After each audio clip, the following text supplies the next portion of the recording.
नमस्कार विद्यार्थी मित्रांनो, या सेशनमध्ये आपण कॅपॅसिटरचा कन्फ्यूज करणारा एक क्वेश्चन जो आहे तो कॉम्प्युटर एक्झाम्सला आपण बघतो. सीईटी असो, बोर्ड असो, जेडब्ल्यू और नीट असो, त्याच्यामध्ये एक महत्त्वाचा कन्सेप्ट इथे लपलेला आहे, दडलेला आहे. समजून घ्या.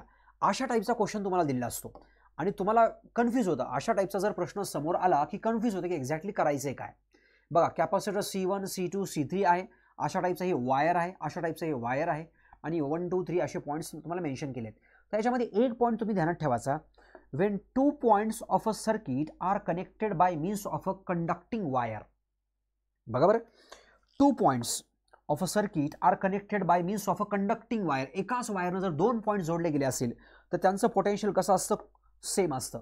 They attend the common potential. म्हणजे बघा, हा इथला पॉइंट आणि इथला पॉइंट एका कॉमन वायरनं जोडला आहे आणि या वायरवरती काहीच नाही आहे, कॉमन वायरनं जोडलं आहे. म्हणजे या पॉइंटचं पोटेन्शियल आणि या पॉइंटचं पोटेन्शियल सेम असणार. त्याच टाईपमध्ये हा पॉईंट 1 आणि इकडचा पॉईंट 3 हे देखील एका कॉमन वायरनं जोडले गेले आहेत. सो ह्या दोन्ही पॉईंटचं पोटेन्शियल कसं असणार? सेम असणार. बस हीच महत्त्वाची ट्रिक आहे याच्यामध्ये. सो एक पोटेन्शियल 1 आणि 3चं सेम असलं पाहिजे आणि इकडचं हे 2 आणि 4चं पोटेन्शियल सेम असलं पाहिजे. सो याचंच कन्व्हर्जन आपण असं करतो आणि आपला प्रश्न एकदम सोपा बनतो. म्हणजेच थोडक्यामध्ये हे पॅरलल कॉम्बिनेशन आहे.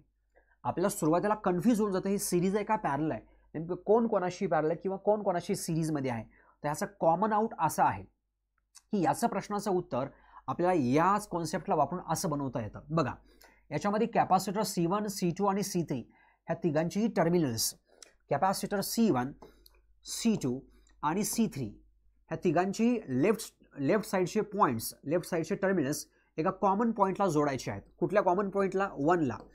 1ला. कुठे जोडायचे आहेत? आपल्याला 1ला जोडायचे आहेत आणि 3ला जोडायचे आहेत. सो 1ला आणि 3ला जोडायचे आहेत. म्हणजे याची एक आणि याची हे कॉम्बिनेशन. सो आपल्याला फायनल रिझल्ट भेटतो या प्रकारे. बघा, याचं इकडे आणि याचं इकडे आणि याचं जे सांगितलं होतं ना मी तुम्हाला, असं उलटसुलट, हे इकडे, हे उलटसुलट, हे असं. म्हणजे तिघांना एका पॉईंटला जोडलं, याचं पोटेन्शियल काहीसं असणार, समजा V असणार.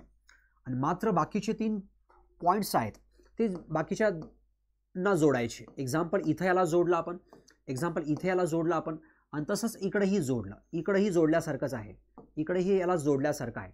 सो पोटेन्शियल यांचे मेंटेन्स राहतील, यांचे पोटेन्शियल मेंटेन राहतील. आणि हा प्रश्न आता मात्र सोपा झाला. आता प्रश्न कसा सॉल्व करायचा, पॅरलल कॉम्बिनेशन्समध्ये कॅपॅसिटन्स कसा काढतो ते तुम्हाला माहितीच आहे. डायरेक्टली ॲड करायचं. C1 + C2 + C3 करणार ना ॲड. सो होप तुम्ही नक्कीच हे ॲड करणार आणि आपला आन्सर इथं येऊन जाईल. Thank you students.